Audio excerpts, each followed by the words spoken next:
और इधर देखिए रूस के हमलों पर यूक्रेन के राष्ट्रपति का बयान। रूस की सेना राजधानी कीव में घुसी। ये जेलेंस्की ने कहा मैं अपने देश की राजधानी में रहूंगा, अपने देश में रहूंगा। ये भी उन्होंने कहा है मैं भागने वाला नहीं हूं, अपने लोगों के साथ रहूंगा, मेरा परिवार भी इस वक्त यूक्रेन में ही मौजूद है। ये बयान उनका आया। और इस बीच आपको यह भी अपडेट दे दें कि अमेरिका ने उन्हें कहा कि देश छोड़ सकते हैं, वो ऑफर भी अमेरिका ने दिया है। तो ये अपने आप में दो बयान है और इसको भी समझना होगा। जेलेंस्की कह रहे हैं कि मैं अपने देश में हूं, मैं अपना देश नहीं छोड़ूंगा, और अमेरिका कह रहा है कि आप देश छोड़कर सुरक्षित जगह पर चले जाएं।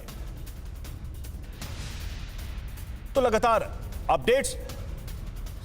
सोई सर इस पर मैं चाहूंगा कि एक रिएक्शन आप दें। यूक्रेन के राष्ट्रपति कह रहे हैं देश नहीं छोड़ूंगा, अमेरिका कह रहा है देश छोड़ दीजिए। यहां तो मैं जेलेंस्की साहब की बहुत तारीफ करूंगा।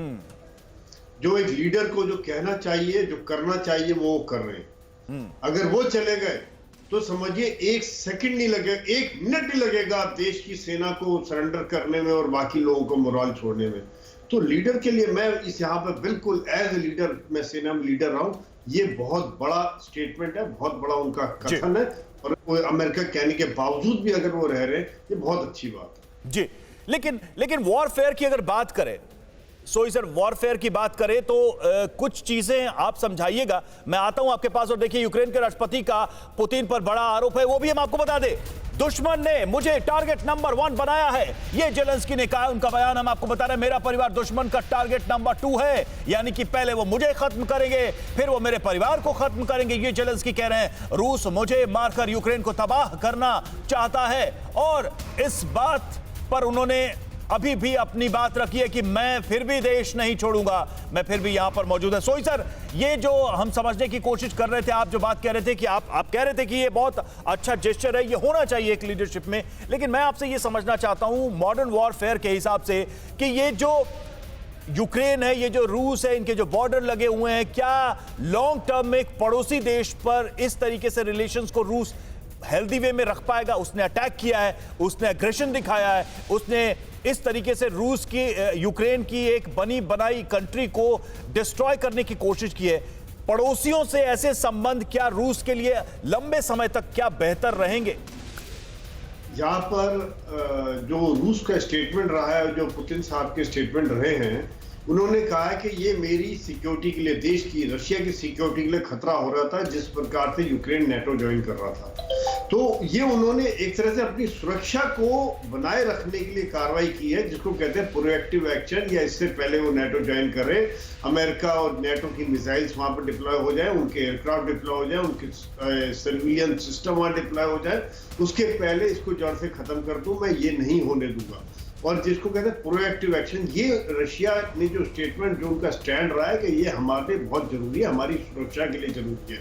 और एज ए सोल्जर मैं भी ये मानता हूँ कि अगर मेरी सीमा तक दुश्मन आ जाता है तो उसके बाद मेरे पास पीछे देखने के लिए कुछ बचता नहीं है। मुझे अपनी सीमा से जितनी दूर तक अपनी फ्रेंडली और बफर स्टेट्स रहेंगी, उतना देश की सुरक्षा के लिए अच्छा नहीं तो क्या एक लंबे प्रॉक्सी वॉर के चेन की शुरुआत नहीं हो जाएगी? आपको क्या लगता है?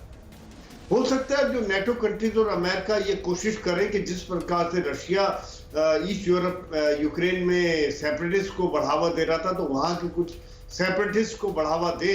लेकिन क्योंकि ये बॉर्डर साथ लगे हुए हैं और रशिया की जो इतनी स्ट्रॉन्ग पॉलिसीज रहती हैं, तो वहां पर जो सेपरेटिस्ट हैं वो कामयाब होंगे या नहीं होंगे, किस हद तक रहेंगे कामयाब, ये देखने वाली बात है। ठीक है। और देखिए एक और खबर है, रूसी सेना ने यूक्रेन के कोनोटोप शहर पर कब्जा कर लिया है। रूसी सेना की एक और टुकड़ी कीव की तरफ बढ़ी है।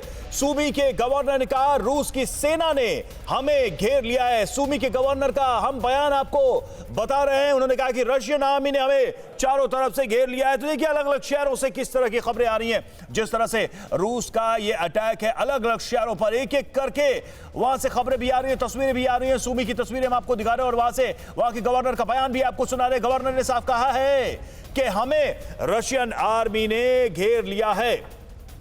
और दूसरी तरफ कोनोटोप शहर पर कब्जा भी रूस की सेना ने कर लिया। ब्रिगेडियर दत्ता, ये वीडियोस, ये बयान, ये सारी बातें अपनी जगह पर हैं, लेकिन इस बीच एक खबर जो थी भारत से जुड़ी हुई कि प्रधानमंत्री से अपील यूक्रेन की, प्रधानमंत्री का पुतिन से बात करना, इसको आप कैसे देखते हैं? और भारत की जो रिक्वेस्ट है पुतिन से कि भाई जंग आप खत्म करिए, पीस क्रिएट करिए, फिर आगे अपने मसले सुलझाइए, इसका कितना इंपैक्ट आप देख पा रहे हैं? देखिए, ये भारत का जो स्टेटस है और स्टेचर है उसको डिफाइन करता है, और ये भारत के लिए बड़े गर्व, गौरव और सम्मान की बात है रवि कि ज़ेलेंस्की साहब ने भारत के प्राइम मिनिस्टर से ये अपील की। खबरें ये भी हैं कि अमेरिकन प्रेसिडेंट भी मोदी साहब से बात करेंगे कि उनका भी इन्वॉल्वमेंट इसका होना चाहिए।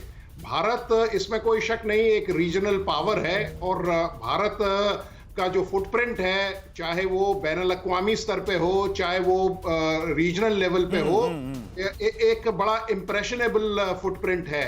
और देखिए, रशिया क्यों भारत की बात मानेगा? देखिए, हर चीज में आजकल इकोनॉमिक फैक्टर बहुत बड़ा फैक्टर है। ठीक है। और भारत काफी हथियार इंपोर्ट करता है, और डिफेंस इंडस्ट्री एक ऐसी इंडस्ट्री है। अमेरिका और भारत के संबंध क्यों मधुर हुए? तो आप मानते हैं कि भारत की रिक्वेस्ट का कुछ प्रभाव तो पड़ेगा? जी, बिल्कुल पड़ेगा। चलिए, ठीक है, हम लौटते हैं और देखिए यूरोपियन कमीशन का रूस पर बड़ा एक्शन। कमीशन ने रूस को एयरक्राफ्ट बेचने पर लगाई है रोक। यूरोपियन कमीशन ने ऊर्जा क्षेत्र में भी प्रतिबंध लगाए हैं। रूस अपनी रिफाइनरी को अपग्रेड नहीं कर पाएगा, ये यूरोपियन कमीशन की तरफ से कहा गया है। तो ऊर्जा क्षेत्र में प्रतिबंध लगाए गए हैं। बड़ी खबर यूरोपियन कमीशन के हवाले से ये खबर आ रही है, जो कि हम आपको बता रहे हैं, यानी रूस की तरफ सैंक्शंस एक के बाद एक लगाए जा रहे हैं रूस पर, और कनाडा ने भी रूस के खिलाफ कड़े प्रतिबंध लगाए हैं। एक और खबर हम आपको दे रहे हैं, रूस के 382 वीआईपी की कनाडा में एंट्री पर रोक कर दी गई है। रूस के 382 वीआईपी कनाडा नहीं जा पाएंगे। रूस के 32 संगठनों पर भी कनाडा ने प्रतिबंध लगाया। जस्टिन ट्रूडो की तरफ से यह फैसला रूस के खिलाफ लिया गया है, कनाडा के द्वारा लिया गया है। बता रहे हैं आपको हम, 32 संगठनों पर कनाडा ने प्रतिबंध लगाया। बड़ी संख्या में वीआईपी की एंट्री पर भी बैन लगाया गया है। और वापस चलते हैं अपने मेहमानों के पास। सोई सर, एक चीज जरा समझाइएगा, ये बैन और जो इकोनॉमिक सैंक्शंस और कड़े प्रतिबंध की बात कही जा रही है, रूस को भी तो पता ही होगा कि जब हम हमला कर रहे हैं और जब हम नेटो और अमेरिका को प्रोवोक करेंगे तो ये सब तो आएगा, तो तैयारी तो उनकी होगी। बिल्कुल रवि, ये बहुत अच्छा सवाल है, क्योंकि आप देखिए कि रूस ने पूरी तैयारी, इसका जो इम्प्लीकेशन है वो सोचा हुआ है। उन्होंने पहले टेस्ट किया कि अमेरिका और नेटो कंट्रीज कहां तक जाएंगे जब उन्होंने डोनबास इलाके को आजाद घोषित किया, और वहां पर उनके ट्रूप्स घुसे। देखा कुछ नहीं होगा, सैंक्शन लग रही है, 1-2 सैंक्शन लग रही है। और रशिया को उन्होंने ये भी कहा था कि हम फेज वाइज सैंक्शन लगाएंगे। रशिया तैयार है, और आज जो वर्ल्ड ऑर्डर है उसमें अगर देखा जाए कि चाइना, रशिया और जो बाकी इस यूरोपियन कंट्रीज हैं, अगर हम देखें लैटिन अमेरिका के भी कुछ देश आज रशिया के साथ जुड़ रहे हैं, चाहे वो ब्राजील हो, वेनेजुएला हो, या कुछ और देश, यूरोपियन यूनियन भी पूरी तरह से अमेरिका के साथ नहीं है। तो ये सब देखते हुए अगर देखें तो रशिया ने तैयार किया हुआ है। दूसरी बात, ये कई देशों के साथ रशिया के 1-to-1 संबंध है, रूबल और लोकल करेंसी में उनका आपस में व्यापार होता है।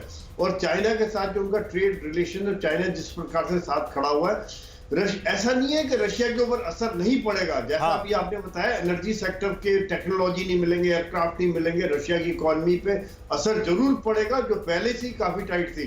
बिल्कुल फ्रीली तो नहीं जाएगा काम, लेकिन वो शायद इस चीज को भुगतने के लिए तैयार थे। और मैं एक छोटी सी चीज और ऐड करना चाहता था, मतलब आप ये कह रहे हैं कि ये जो सैंक्शन की बातें कही जा रही हैं, कम से कम मुझसे पुतिन या रूस रुकने वाले नहीं है, वो एक कैलकुलेटेड रिस्क ले रहे हैं। उनको पता है कि क्या नुकसान हमारा होगा और हमें कितना गेन होने वाला है।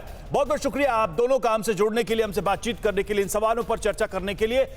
परवाह देश की, सोमवार से शुक्रवार रात 10 बजे TV9 भारतवर्ष पर।